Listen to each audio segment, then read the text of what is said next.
데살로니가 전서 1장 1절부터 10절에 있는 말씀. 1절, 바울과 실와노와 디모데는 하나님 아버지와 주 예수 그리스도 안에 있는 데살로니가인의 교회에 편지하노니 은혜와 평강이 너희에게 있을지어다. 우리가 너희 모두로 말미암아 항상 하나님께 감사하며 기도할 때에 너희를 기억함은 너희의 믿음의 역사와 사랑의 수고와 우리 주 예수 그리스도에 대한 소망의 인내를 우리 하나님 아버지 앞에서 끊임없이 기억함이니 하나님의 사랑하심을 받은 형제들아 너희를 택하심을 아노라.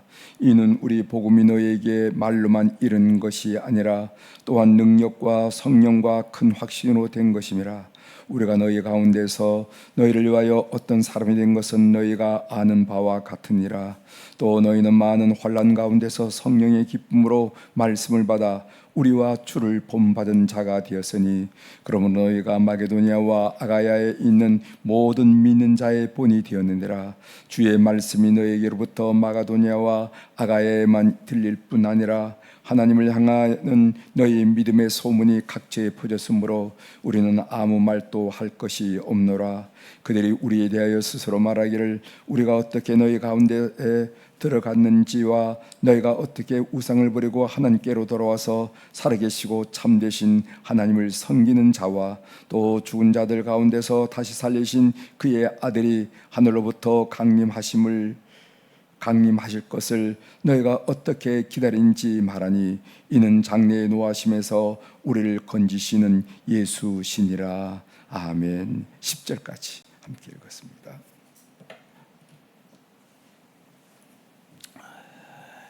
오늘 데살로니가 전서 1장에 있는 말씀을 중심으로 주제를 억울할 때도 소망의 인내를 가지십시오, 이런 제목으로 주제로 함께 좀 말씀을 나누고자 합니다.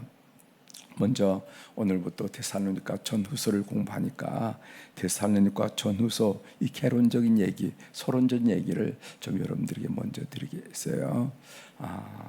데살로니가 교회는요, 바울의 2차 전도 여행 때 세운 교회입니다.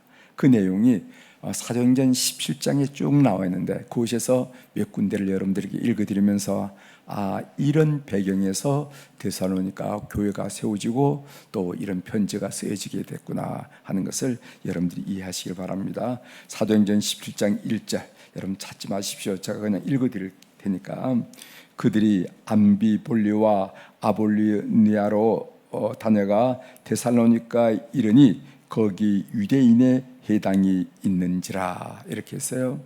바울 사도의 2차 전도 여행 때가 바로 유럽으로 진행하는 전도 여행인데 제일 먼저 빌립보에 갔죠. 그렇죠? 빌립보를 세운 데가 어디죠? 루디아. 그렇죠? 루디아. 자주장사 루디아. 거기서부터 조금 내려 오늘 여기 보면은 암비볼리와 아볼로니와 이렇게 왔죠. 그 다음에 완 데가 데살로니가예요. 데살로니가. 이제 우리가 읽어보게 된 데살로니가에서 유대인들이 소동을 일으켰기 때문에 그 다음에 내려온 곳이 어디냐면 베레아입니다. 그리고 쭉 내려와가지고 고린도까지 와가지고 1년 6개월 동안 18개월 동안 거기 있었죠. 자, 사도행전 17장 1절에 보면은 암비볼리와 아볼로니아로 다녀가 데살로니가에 이르니 거기 유대인의 회당이 있는지라. 바울 일행은 유대인들의 선동과 시기와 방해로 예정보다 일찍 데살로니가를 떠나게 되었습니다. 그 말씀이 사도행전 17장 5절에 나옵니다. 그러나 유대인들이 시기하여 저자의 시장거리죠. 저자의 어떤 불량한 사람들을 데리고 때를 지어 성을 소동하게 하여 야손의 집에 침입하여 그들을 백성에게 끌어내려고 찾았으나, 이렇게 했어요. 그래서 빌립보 교회가 루디아의 집을 중심으로 세워진 교회라 한다면은 이 데살로니가 교회는 야손이란 사람의 집을 중심으로 세워진 교회라, 이렇게 이해하시면 될 것입니다. 바울은 새롭게 세워진 데살로니가 믿음의 공동체를 위해서 실라와 디모데를 남겨놓았습니다. 사도행전 17장 14절에 나오지요. 형제들이 곧 바울을 보내어 바다까지 가게 하되 실라와 디모데는 아직 거기 머물더라. 금방 예수를 믿는 신생 공동체니까 바울은 여러 가지 상황 때문에 그 데살로니가를 떠났지만은 거기에 실루아노 실라와 디모데를 남겨놓았다 한 얘기였습니다. 후에 디모데가 고린도에 돌아와서 바울에게 데살로니가 교회 상황을 보고를 합니다.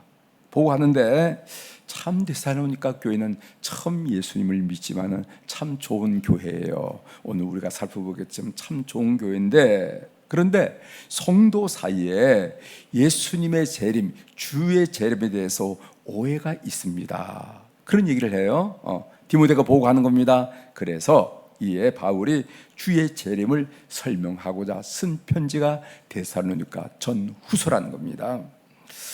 저장 연대가 언제가 되냐면은 바울의 2차 전도 여행 때 고린도에서 18개월, 1년 6개월 머물렀는데 그때 쓴 편지가 데살로니가예요.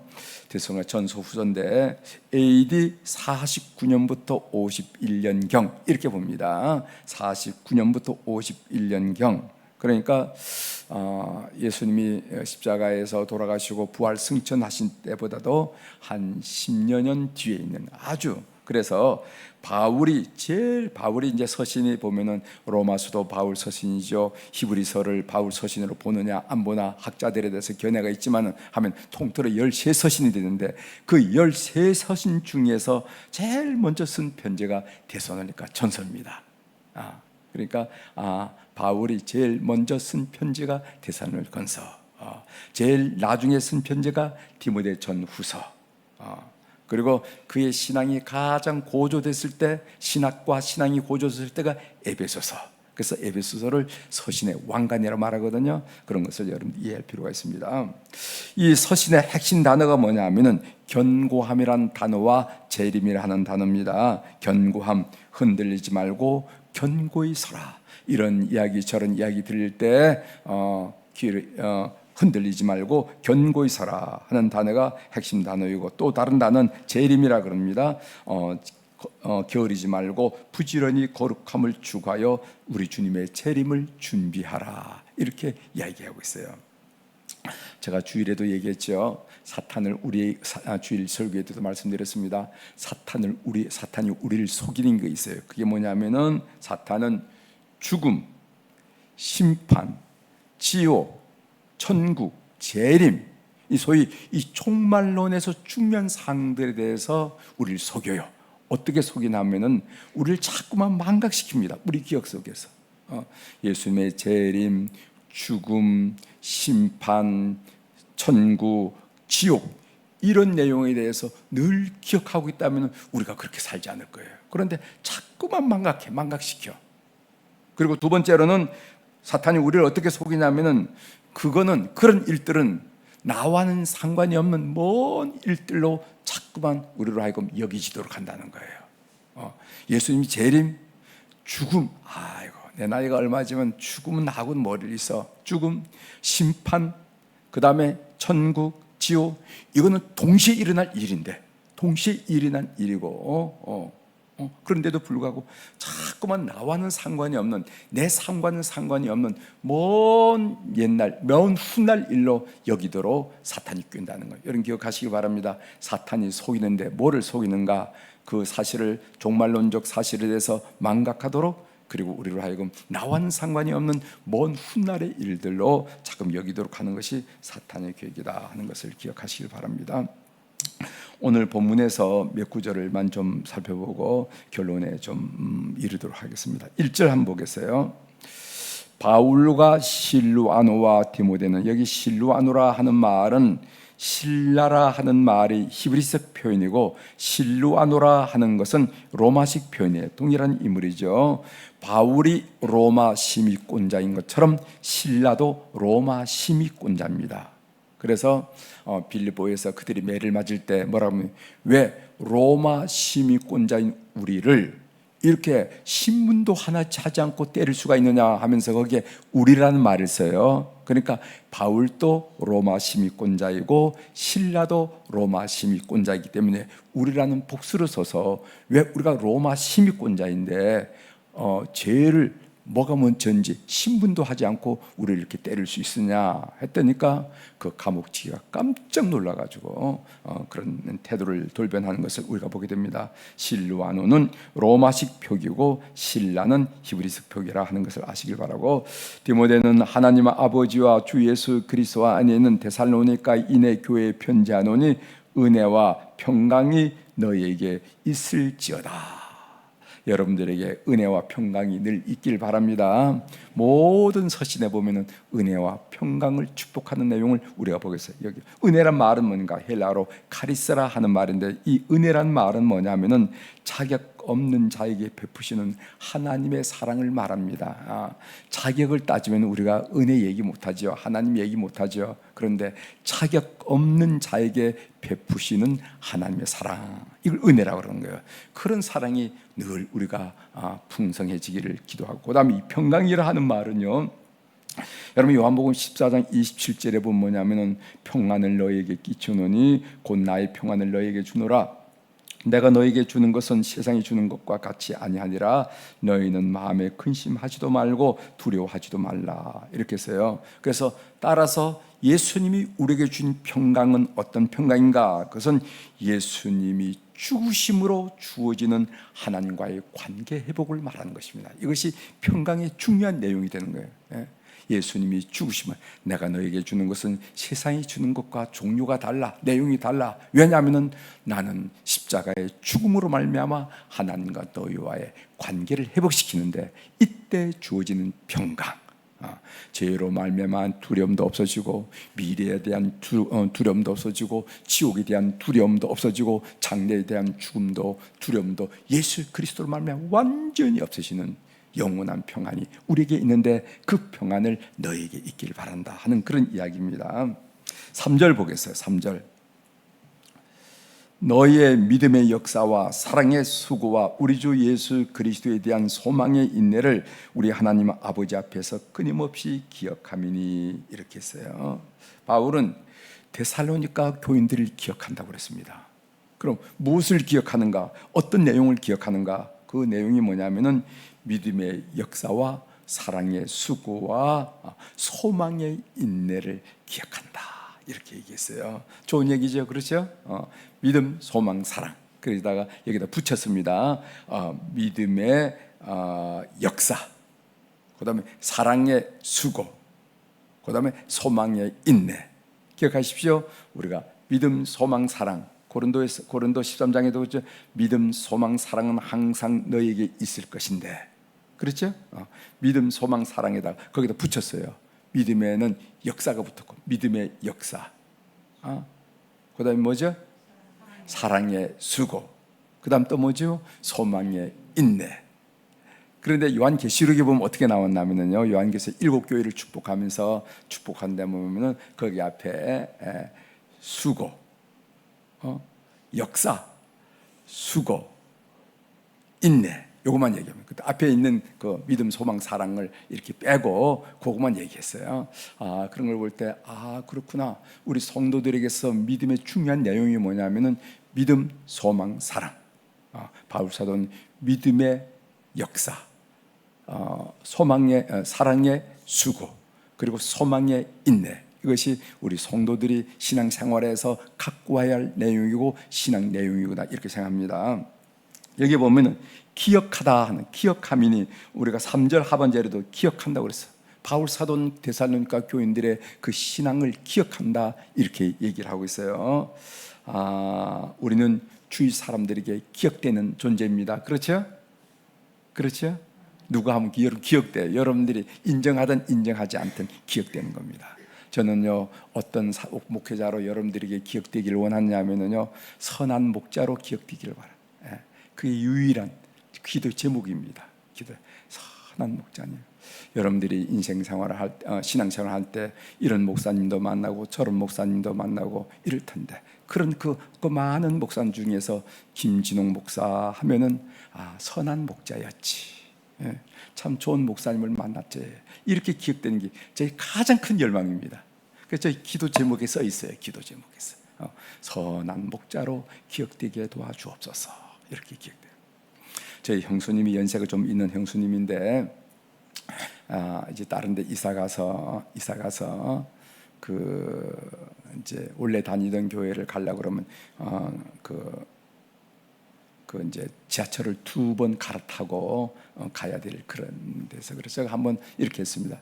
가까운 교회 다니시죠. 지하철도 2번 갈아타야 되고 또 몸도 좋지 않은데 가까운 교회 다니시죠. 그랬더니 우리 형수님 뭐라고 그러냐면은 아니라고. 왜 아니냐 하면은 내가 아들을 둘을 결혼할 때도 그 교인들이 와서 축하를 해줬고, 내 남편 그 형님이죠. 형님이 돌아갔을 때도 장례식을 저 강릉에서 할 때도 와서 같이 위로를 해주는데, 내가 그런 걸 잊어버리고 내가 편하다고 간다고 그런다 그러면은 나는 나쁜 사람으로 기억되는 거지, 이렇게 얘기하더라고요. 난 그 얘기에 의미가 있더라고. 오늘날 교우들도 보면은 참 이기적이어서 그런 일들을, 그런 관계들을 깊이 생각하지 않은 경우가 있어요. 여러분들의 삶은 여러분 주위 사람들에게 그들이 말하지는 않지만 기억된다는 것을 꼭 기억하셔야 됩니다. 아시죠? 오늘 데살로니가 교인들의 삶이 바울 사도에게 기억되어서 기억된다 고백한 것처럼 여러분들의 이 삶도 이 신앙생활도 어느 누군가에게 여러분 기억된다는 것을 꼭 기억하시고 여러분이 신앙생활을 하셔야 됩니다. 그래서 신앙생활을 여러분들의 마음대로 착착착착 하는 게 아니에요. 그건 철이 없는 겁니다. 철이 없는 거예요. 자, 이렇게 하면서 해야 된다. 그런데 무엇을 기억하는가? 이 믿음의 역사라고 그랬으면 첫 번째 믿음의 역사 중요한 거죠. 에베소서 2장 8절에 보면은 너희는 그 은혜에 의하여 믿음으로 말미암아 구원을 받았으니 하는 말씀이 있는데, 이 믿음이라는 것은 뭐냐면은 하나님이 베푸신 은혜를 받아들이는 것을 보고 믿음이라고 그런다는 거죠. 그래서 믿음의 역사라는 게 뭐냐? 그것은 하나님의 은혜로, 그리고 하나님이 주신 힘으로 하나님의 거룩한 일을 행해 나가는 것, 이것을 보고 믿음의 역사라는 것입니다. 여러분들이 여러 가지 교회 안에서 일이나 교회 바깥에 일을 할 때 어떤 일을 하든지 하나님이 주신 은혜로, 하나님이 주시는 힘으로 감당하는 여러분들이 되시기를 바랍니다. 그래서 하나님이 주신 은혜로, 하나님이 주신 힘으로 그 일을 감당하는 것, 하나님의 거룩한 일을 감당하는 것, 행하는 것을 보고 믿음의 역사가 있다고 얘기하는 거예요. 두 번째로는 사랑의 수고라는 단어가 있습니다. 여러분, 어려움 속에서도 포기하지 않는 사랑을 사랑의 수고라, 이렇게 얘기하죠. 사랑하면 반드시 수고하게 돼 있죠. 근데 그 수고가 사랑이 없다 그러면 얼마나 위선적이 되겠습니까? 얼마나 받는 사람이 피곤하게 되겠어요? 부담스럽겠어요? 그런데 성도들이 하는 수고는 수고로 돼. 어떤 수고는 사랑이 바탕이 된 수고예요. 그래서 어려움 속에서도 포기하지 않고 기꺼이 내어주는 사랑, 이것을 보고 사랑의 수고라 얘기한다는 것입니다. 이것이 가능하려면 성령 충만해야 됩니다. 그래서 로마서 5장 5절 하반절에 보면은 우리에게 주신 성령으로 말미암아 하나님의 사랑이 우리 마음에 분바됨이라. 하나님의 사랑이 분바되는데 그것이 성령으로 말미암다고 그랬어요. 그 성령으로 말미암아 부어진 사랑 때문에 하는 모든 수고, 이것을 보고 사랑의 수고라 하는데, 이 사랑의 수고가 어디 있다고 그러냐면은 이 데살로니가 교회에 있다라는 겁니다. 그다음에 세 번째는 소망의 인내. 여러분, 소망이 있어야 인내 견딜 수가 있죠. 그죠? 소망이 잘 될 거야, 좋을 거야, 결과가 좋을 거야, 뭐 이것이 있어야 우리가 기다릴 수가 있고 인내할 수가 있다는 거죠. 여기 소망이 있다는 것은 소망, 천국에 대한 소망, 상급에 대한 소망, 그날에 받을 영광에 대한 소망이 있기 때문에 바로 소망의 인내를 할 수가 있는 거예요. 인내를. 이 열매를 기억하고 바울 사도는 데살로니가 교인들에게 감사하노라, 이렇게 표현한 것을 우리가 읽게 됩니다. 하나님의 음성 듣기로 한마디 말씀을 좀 드리려고 합니다. 이 소망의 인내라는 단어가 저희 마음속에 새롭게 다가왔는데, 여러분, 인내라는 단어를 다시 생각해 봅니다. 인내라는 것은 참는다, 견딘다, 버틴다, 그런 의미죠. 그죠? 인내해, 이것은 참는다, 견딘다, 버틴다, 그런 의미인데, 특별히 억울한 상황에서도 견딘다라는 의미에서 소망의 인내를 생각하게 됩니다. 우리가 살다 보면 억울한 일을 우리가 많이 겪게 되죠. 참 억울하다고, 참 억울할 일을 겪게 됩니다. 제가 나중에 결론 부분에서 말씀드리겠지만은, 오해로 인한 그런 억울함, 선입견에 의한 억울함, 어떤 판단에 의한 억울함, 이런 경험을 할 수가 있는데, 이 생명의 삶에 나온 이야기 여러분들에게 소개해드리겠습니다. 춘천에서 만화 가게를 운영하고 있던 정원섭 씨, 이분에 대한 얘기예요. 1973년 그는 강간 살해 사건의 범인으로 지목되었습니다. 파출소장의 9살 난 딸을 논둑에서 성폭행한 후 살해했다는 것입니다. 그는 경찰의 신문에 견디지 못하고 거짓 자백을 했어요. 무기징역을 받았습니다. 무기수로 복역하다가 15년 7개월 8일을 복역하고 1987년 성탄절 특사로 가석방되었습니다. 그는 20년 동안 자신의 무죄를 입증하기 위해서 애로운 싸움을 싸웠어요. 결국 2008년 7월 28일 36년 만에 무죄 판결을 받았습니다. 국가로부터 28억 원의 보상금을 받았지만은 이건 배상이라 해야 되겠죠. 배상을 받았지만은 잃은 것이 너무 많았어요. 아내는 교통사고로 다리를 잃고 병원에 누워있고, 아버지는 그때 충격으로 돌아가셨고, 자식 사남매는 주위의 차원 시선 때문에 고향에 살지 못하고 고향을 떠나서 뿔뿔이 흩어져 살게 됐다. 그런데 그는 옥중에서 김재준 목사를 만나서 회심을 하게 되었습니다. 예수님을 믿게 되었다는 것입니다. 그를 살린 말씀이 이 말씀이었는데, 여러분 우리가 잘 아는 이사야 41장 10절입니다. 두려워하지 말라, 내가 너와 함께함이라. 놀라지 말라, 내가 네 하나님이 됨이라. 내가 너를 굳세게 하리라. 참으로 너를 도와주리라. 참으로 나의 의로운 오른손으로 너를 붙들리라 하는 말씀이 그에게 희망이 되었어요. 억울한 상황에서도 믿음의 삶은 달랐습니다. 여러분, 우리가 이 사람도 저 사람도 억울할 경우를 당하게 되는데, 믿음의 삶은 그 억울함을 받아들이는 것이 다르더라는 거예요. 어떻게 달라는가? 그는 이렇게 고백했습니다. 나의 진실을 알아주고 갚아주신 분은 하나님뿐이다. 하나님을 믿기 때문에 억울함을 견딜 수 있는 거예요. 나는 감사합니다. 이 억울한 일이 아니었다면 나 같은 사람이 어떻게 예수님을 만날 수 있었겠는가?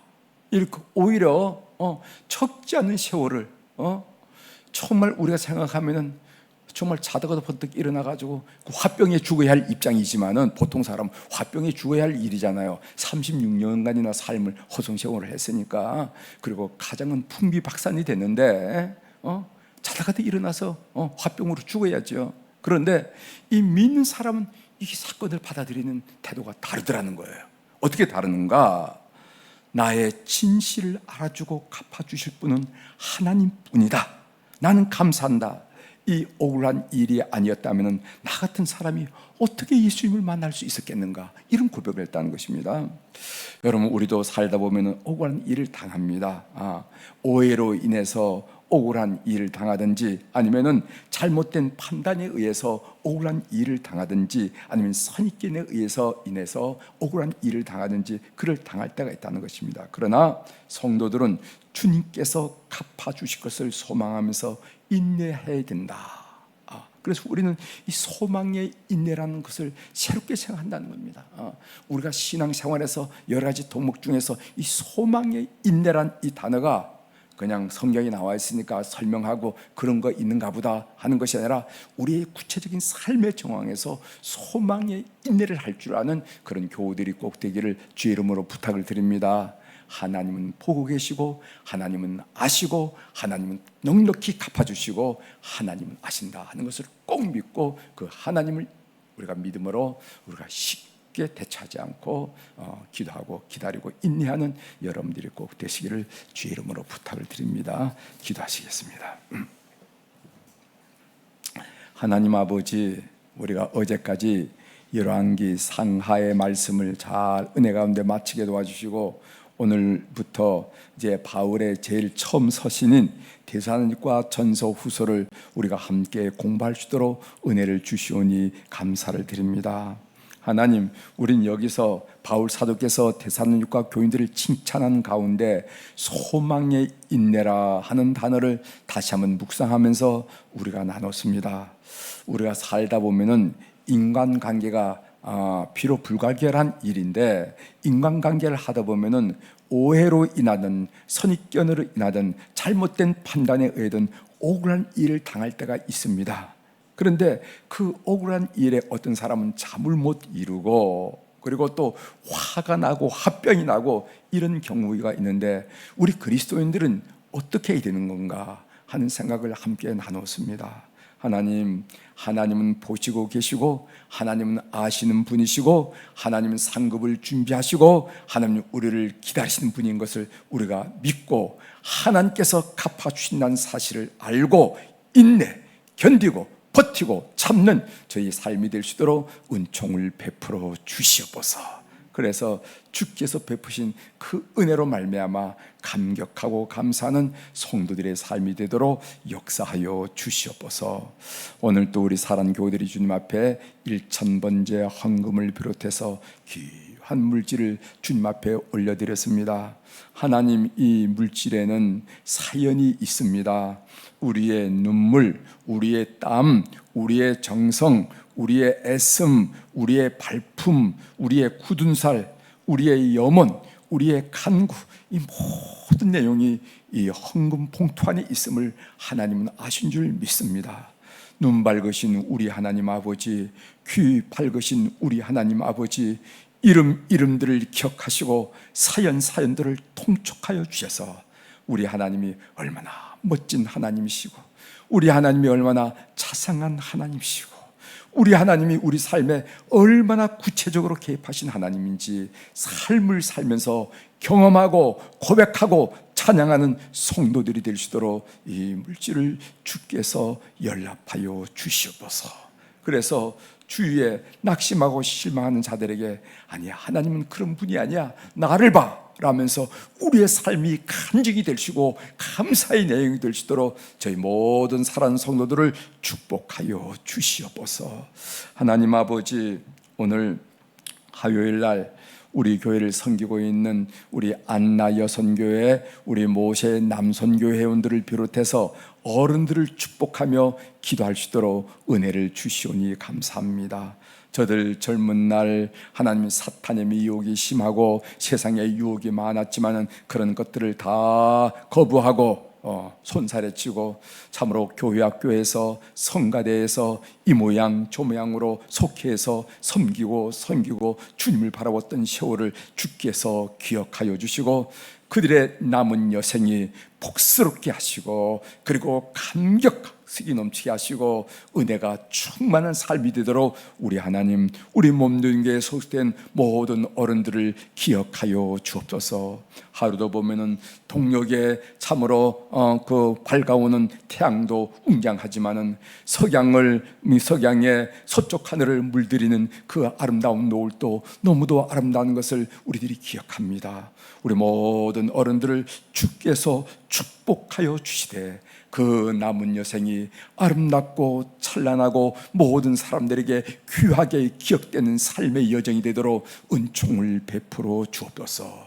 영육간에 강건하게 도와주셔서 늘 예배드린 생활이 흐트러지지 않도록 도와주시고, 그리고 모든 후손들을 믿음의 열매로 기억하여 주시고 그들이 하는 일을 통하여 탐스럽고 아름다운 우리 하나님의 축복의 증거가 되도록 역사하여 주시옵소서. 오늘 또 하늘의 주권과 땅의 주권을 가진 우리 주님의 권세 있는 이름으로 선포합니다. 내 영혼이 잘된같이 범사가 잘되고 강건한 축복을 오늘 새벽 기도에 나온 우리 성도님들, 그리고 또 7시에 방송을 통해서 오늘 하루를 준비한 우리 모든 교우들에게 충만히 임하도록 역사하여 주시옵소서. 감사드리며 예수님의 이름으로 기도 올리옵나이다. 아멘. 하늘에 계신 우리 아버지여, 이름이 거룩히 여김을 받으시오며 나라가 임하시오며 뜻이 하늘에서 이루어진 것 같이 땅에서도 이루어지이다. 오늘 우리에게 일용할 양식을 주시옵고 우리가 우리에게 죄 지은 자를 사하여 준 것 같이 우리 죄를 사하여 주시옵고 우리를 시험에 들게 하지 마시옵고 다만 악에서 구하시옵소서. 나라와 권세와 영광이 아버지께 영원히 있사옵나이다. 아멘.